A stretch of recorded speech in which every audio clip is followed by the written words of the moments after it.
Welcome to EMLCON2020. I'm Richard Anderson, Chief Sales and Marketing Officer for EML Payments.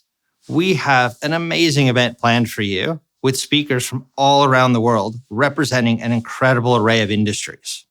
From the US, we have speakers from Commerce Ventures, a venture capital company specializing in the payment space, Interchecks, who we are partnering with for a non-card payments, Hydrogen, who we are partnering with to deliver financial services in a no-code platform. From Spain, we have Rebellion, who we partner with in the neo-banking industry, looking to disrupt traditional banking. From Australia, we have speakers from Foo, who we are partnering with in the cash flow management and buy now, pay later market. MasterCard and New South Wales Transit, who we are partnering with to put the Opal card into a mobile wallet. MoneyMe, who we are partnering with globally in the credit as a service industry. Frollo, the first company to receive an open banking accreditation, who are on a mission to help people feel good about money. Mambu, who are the world's only cloud banking platform built for actual agility. From the UK, we have speakers from MasterCard, who will be discussing the future of payments, and Banked, who we are partnering with to create new ways to pay. And from New Zealand, we have Laybuy, who we are partnering with in the buy now, pay later markets in Australia and the UK. And our keynote speaker from Argentina, who is known for his thought leadership in transforming and accelerating businesses. If there is one constant at EML, it's change. And this year is certainly no different. As COVID has affected the entire world and how we interact with each other, so too has it affected our business. But what COVID did was give us the ability to reimagine our business, which led us to our accelerator strategy that we announced a few months back. So today, I'm excited that here at EMLCon, we will demonstrate what that evolution in our business looks like. EML started out as a card company, whether it was mall gift cards in the US and Europe or corporate and employee incentive cards in Australia. EML then evolved into a reloadable prepaid card company focusing on disbursements as a service. Our next evolution was becoming a payments company, introducing mobile wallets and being one of the first companies in the world to introduce mobile gift cards in 2018. Today, we continue that evolution as we transition to a payments as a service business providing a global platform for customers to be able to build payment solutions tailored to their businesses. EMLCon will take us on a journey from the digital revolution happening in payments to programs we have in market with partners in the banking as a service and credit as a service industries, and our new entry into the public transport industry. From there, we'll look at what's next for EML, introducing our new tech platform, our incubation strategy, and what that will mean for our customers from a product perspective. Lastly, we'll be discussing the future of payments and open banking. So sit back and enjoy the journey. Without any further ado, I'd like to introduce our keynote speaker, Gus Balbontin. Woo! Thank you, Richard, and thank you for having me, EMLCON2020. Super excited to be here. As Richard said, so I grew up in Patagonia. Patagonia, just for those that don't know, is not in Europe. It's at the bottom of Latin America. If you drive south as fast as you can, as far as you can, you'll hit the tip of Latin America. And I grew up in a tiny little town, regional town. I always compare it to something like Broken Hill in Australia, without trying to be disrespectful to anyone, but one of those shitty places, right, that you grew up in the middle of nowhere with not much going on there. And not shitty because geographically is ugly. I mean, I was in Broken Hill, in fact, only a few weeks ago when it was we had a bit of a holiday. But it's because, you know, when you grow up in a regional small town, your dreams are kind of predefined for you, right? Your mom and dad have already decided what the rest of your life is going to look for you, and they've decided the home you're going to buy, the girl you're going to marry, what you're going to study at uni. And when I was about 8 years old or something, I told my parents that I was going to travel the world, and it was like a bit of a shock, right? Because it was like, I don't know if you're going to be able to do that. We come from very humble beginnings. But by the age of 17, I managed to get myself a scholarship, and I landed in Byron Bay, out of all places, right? And I did year 12 when I was here, and I went to high school. The story goes, look, and it's a silly short story, but I met a gorgeous girl at school halfway through that program. I was 17 years old, and 2 weeks after I met her, I asked her to get married with me, and she said no. And I was in total shock, right? Because I thought, what do you mean? Like, check this out. Why? And of course she said, listen, you're trying to get a visa to Australia.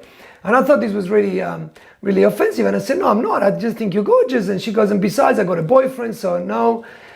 So I cut her a deal. I said, oh, how about this? If I get rid of your boyfriend and I get a visa, will you then marry me? And she thought this was impossible, so she said yes to that. So the next day I got rid of the boyfriend. That was the easiest part. And let me tell you why, and I'm sorry, I don't mean to offend anyone, but Anglo-Saxon men cannot compete with Latin Americans. Like literally there is no competition, I'm sorry to say. You know, we got curly hair, we got tan skin, we can dance and stuff. And, you know, basically I turned up, the guy saw me and went, oh shit, whatever. And just off he went, right? So got rid of him. Getting the visa to Australia wasn't that easy because of course being Latin American means that you are catalogued as being a drug lord. So of course that took me quite a number of years.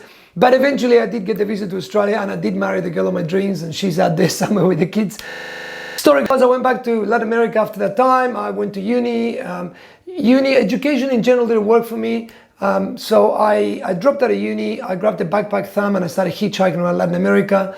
I spent the next few years doing that. And the trick was that I did it with no money. So I hitchhiked across the continent with no money in my pockets, no credit cards, no nothing. It was basically through the kindness of strangers that I would move from one place to the other. And I always say to people, you know, that one of the most important lessons I learned during that time was the importance of resourcefulness over resources, right? The longer our careers go on, the more attached to resources we become. Effectively, in business, we don't do anything unless we got money, time, people.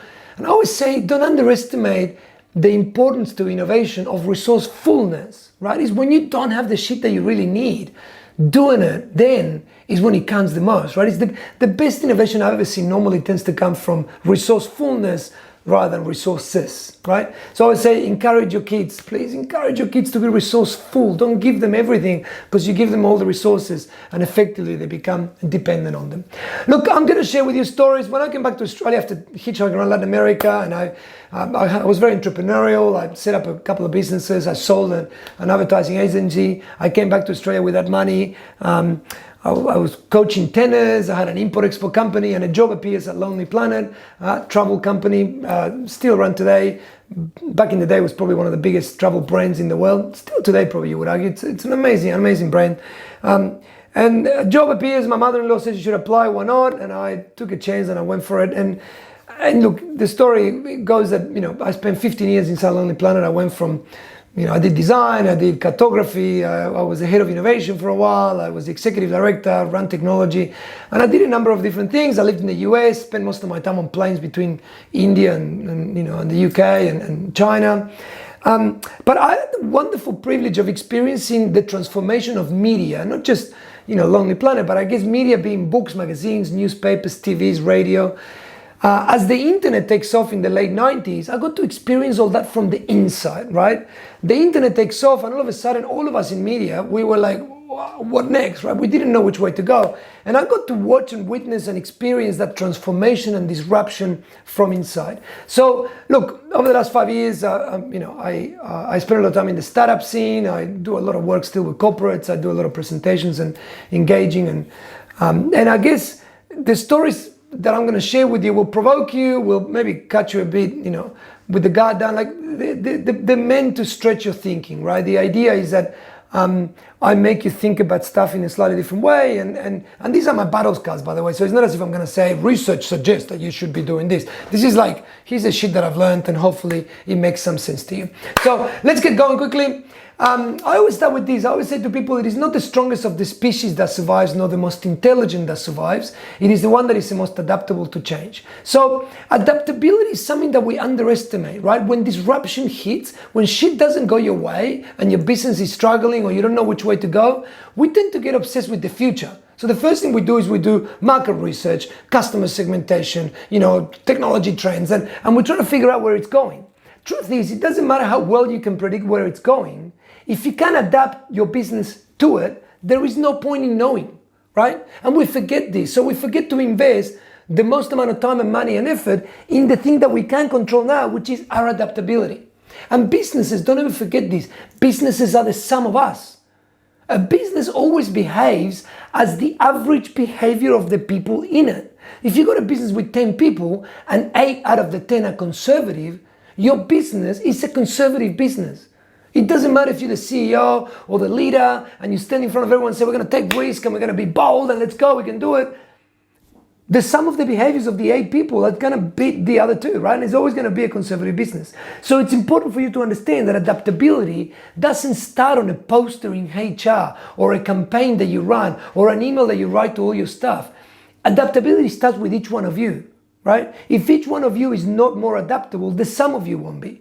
Industries are adaptable or not based on the sum of the businesses in the industry, right? Based on the sum of the people in the businesses, effectively, right? So if you're the kind of person that drives home the same way every day and sits in the same desk and follows the same routine day after day, let me tell you, the future looks like shit for you, right? I should have said this at the beginning. Hi, my name is Gus. I come from the future. What happened to me will happen to you. Prepare. But truth is, I'm not trying to be offensive, but if you do the same thing over and over again, you're starving your brain from novelty. And if you don't give your brain novelty, your brain doesn't need to respond to anything new and therefore loses its adaptability. And then something does happen, like a pandemic, and all of a sudden you're going, holy shit, which way do we go and how do we do it and what do we need to do? So please, please, please invest in your adaptability, in your staff, in your colleagues, in the people in your business, and make sure that everyone is as exposed to novelty as possible on a regular basis to retain your adaptability.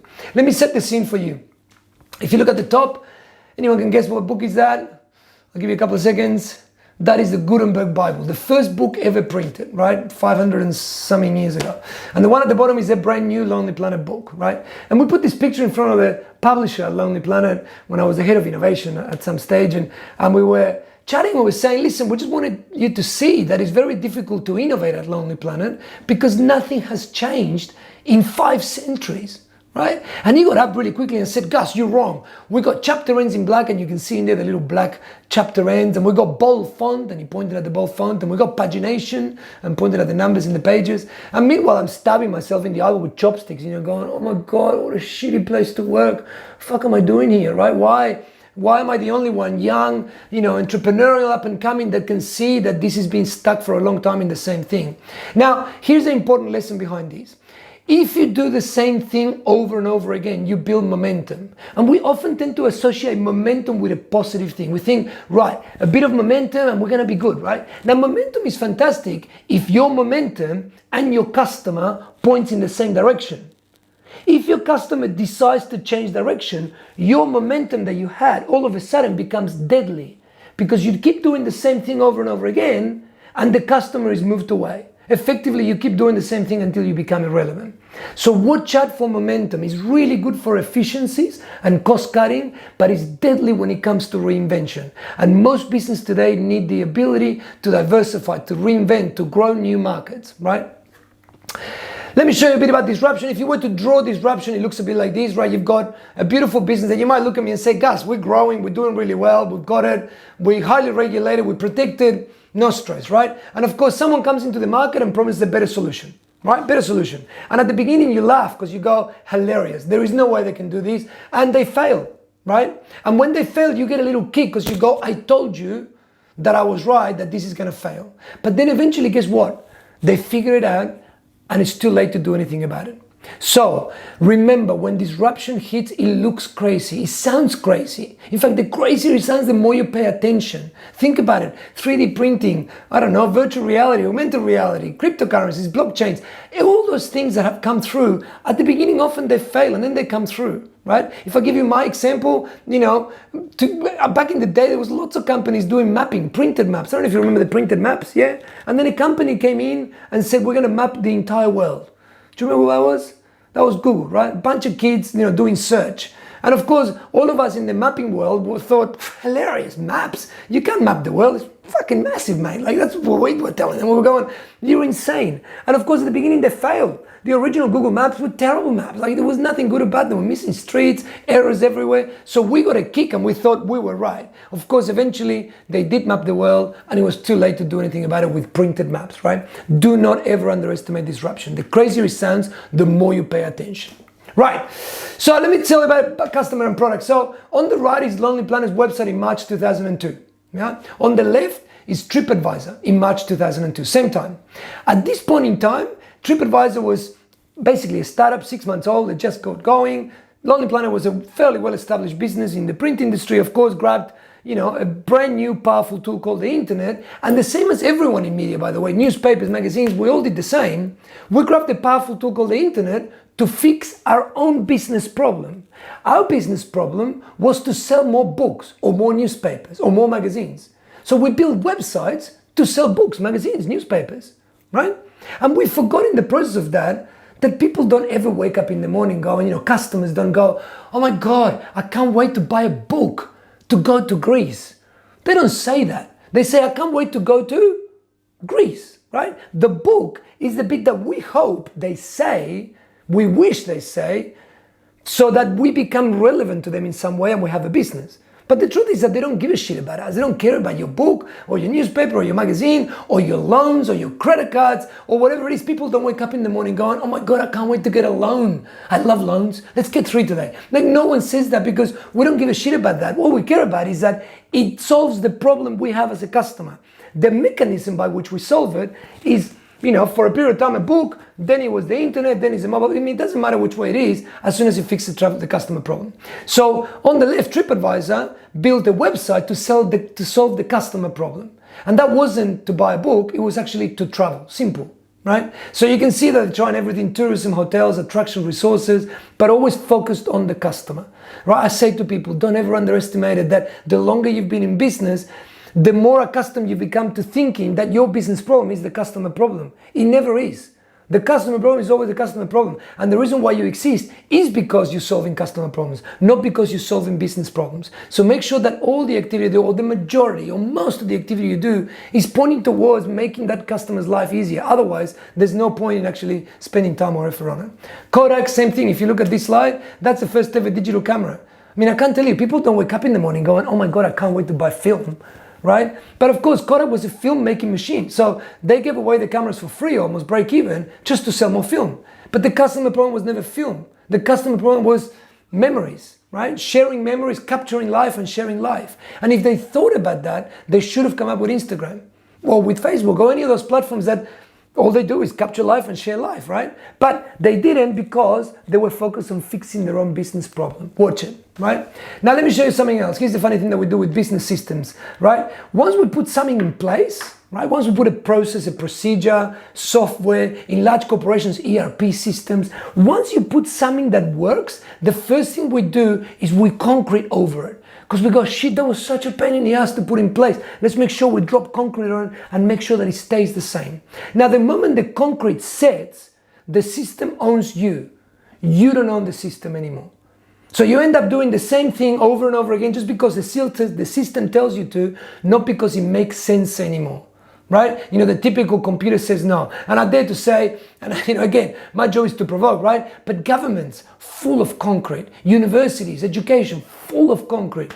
Banks, come on guys, everyone, full of concrete. It was so difficult. Now they're ripping it off now, but very difficult, right? Because once it's concreted, oh my God, it's very difficult to get rid of it. So of course, there's your beautiful concrete. You can see it at the bottom, right? Beautiful, nice and tidy. And there is the customer going down the dirt path, right? Of course, your concrete is your assets, all the things that you have, the meetings, the people, the staff, your investments, your balance sheet, everything is your concrete, right? And the customer all of a sudden decides to go a different path.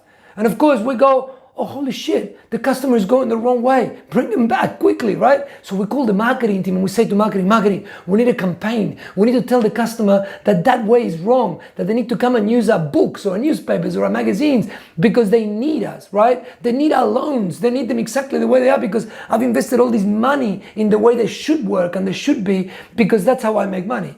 Customers, remember, don't give a shit, right? So all of a sudden the customer goes, this is better, I'm going over here. Now, if marketing fails, we also try with the legal team. And we go to the legal team and say, please, could you please legalize, make it illegal somehow for the customer to go the wrong way. Bring them back, please, right? And of course, the customer doesn't care. All the customer cares about is that their problem is fixed, right? And the customer always picks the path of least resistance. It's as simple as that. So they're going to always move. Now, the crazy thing about it is that the longer you've been in the concrete, the longer your business or your industry's been around, the more accustomed you've got to knowing. Because in the concrete, things are fairly predictable. It's been around for a while, it's been always the same way, it's highly regulated, the systems and processes everywhere, everything is the same. And if you've grown and your career is happening in the concrete, all of a sudden the dirt path is very scary, right? Because it's like, you got no idea what's going to happen there and how it's going to happen and which way the customer is going to decide to go. So you need all sorts of agility and adaptability and capabilities that the concrete was never something that you invested in, but now all of a sudden you do. Now the challenge is that because we've known for a long time, not knowing is not an option. And what we do is, instead of actually embracing this dirt path and being okay with screwing it up as we do it, because guess what? You're going to fuck it up in the concrete. There is no other way around it. You're not going to get it right when you go there, right?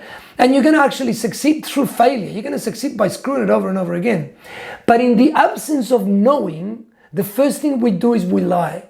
And we lie to ourselves first and foremost. And the people that have been in the concrete for a while, that have known for a long time, go, I know how to do the dirt path. And they start lying to themselves and build business cases that unfortunately don't resemble anything of what the customer is trying to do. So be careful. If you don't know, say I don't know. It's way better than trying to lie to yourself first and to those around you about what you think is going to happen in the dirt, right?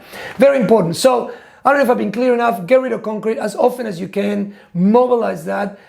Don't drive the same way every day. Hit your brain with novelty. Change the parameters around you and those around you as well, so that you keep feeling that discomfort that actually is the way forward, right? The way forward in the dirt path is not comfortable. It won't be. It doesn't have to be. It needs to be something that it's learning and overlearning, over and over again. Now, people and teams, right? Here's the kind of people and teams that you need when you go in there, right? Here's the interesting thing. When someone calls you and they say to you, hey, I'm stuck in traffic, you need to remind them they're not stuck in traffic. They are the traffic. And I know this takes a bit to get, right? Think about it for a second. Why? Because often when disruption hits, when things don't go your way, the first thing we do is we point the finger. It's always somebody else's fault, but it's never ours, right? We're always stuck in the traffic. If it wasn't for all these people in front of me, I would get home in no time. But because they're in my way, I can't get home. Right? Of course, it's always the marketing team, the legal team, the executive team, the government, the legislation. It's always somebody else's fault, but ours. Remember, if you want to change something, you want to transform something, you need to own the problem as well as the solution. But you have to own the problem. You have to be part of it, otherwise you can't do it. Now, innovation, often people tend to talk about this and it gets kind of thrown around a fair bit. I always say to people, look, it's pretty straightforward. Innovation is the result of, right? Innovation is the result of three beautiful capabilities I always say to people that they should be investing in. And this is curiosity, courage, and resilience, right? So curiosity to me is the mother of invention. If you're not curious, you're not going to discover new things. You're not going to ask the questions that you need to be asking about why certain things run the way they run. Right? Ask questions. Don't ask it once, 2, 3, 4, 5, 10 times. Keep asking it. It doesn't matter if it was asked already. Ask again. And keep asking the questions, right? Be as curious as you possibly can. Now, your brain is going to reward you with lots of ideas. That's what brains do, right? You become curious, they're asking why, and your brain goes idea, idea, idea. Please don't be offended when I say this. Perhaps I'm the first person ever to tell you this. But most of your ideas are shit. I'm sorry. Like literally all of them. Mine are too. Innovation is a volume game. Lots and lots and lots of shitty ideas before one works. That's how it works. That's why you need courage. Courage to share all those ideas, right? Even though you're a bit embarrassed or you think they might fail or they actually fail. And the resilience to patch your ego, right? Because it hurts, it does not nice, and do it again, and do it again, and do it again, and do it again. That's how innovation works. So make sure that you hire and or invest in the development of these three qualities: curiosity, courage, and resilience. All right, quick recap. Boom, boom, boom, boom, boom. These three, let's finish with 3 quotes. The story of the tortoise and the hare isn't the slowly and steady wins the race, it's don't be arrogant and slack off. Now, this takes a little bit to get, but remember, it wasn't the tortoise, it was the actual hare that just became arrogant and thought they had it. Please don't do that. I can't tell you how many companies, Nokia, Kodak, you name them. They became too arrogant, they thought they had it, and then they didn't. Don't become arrogant. Don't think you've got it because you never do, right? Let's go on the next one. It is difficult to get a man to understand something when his salary depends on his not understanding it. Now, it's a bit tricky, this one. But effectively, if my salary depends on me selling newspapers or books or magazines, I'm not going to want to understand the new digital stuff because I'm going to try to reject it because I don't want it to, get in the way of me getting paid a salary. But remember, the more you reject new things, the quicker you become irrelevant, right? Embrace it all. Now, the easiest way to remember this, and you will remember forever, is turkeys don't vote for Christmas. Right? Of course, and just to be clear, we are all turkeys, right? I'm a turkey too. We're all turkeys. We can't avoid this. And of course, we don't want to ever get rid of the problem with the solution too. But be very careful. That's a quick way to becoming irrelevant. Last one, and I finish on a good note. I said somebody should do something about that, and then I realized I am somebody. So, truth is this. Truth is, all the growth, all the diversity, all the change, all the disruption, all those pieces that you're going to be needing, right, are going to come from you doing something about it. They're not going to come from you just sitting back, pointing the finger, blaming and saying somebody should do about it or it's someone's fault. And so I can't encourage you enough, right? Trust me, I come from the future. Do something about it and do it now. Thank you so much.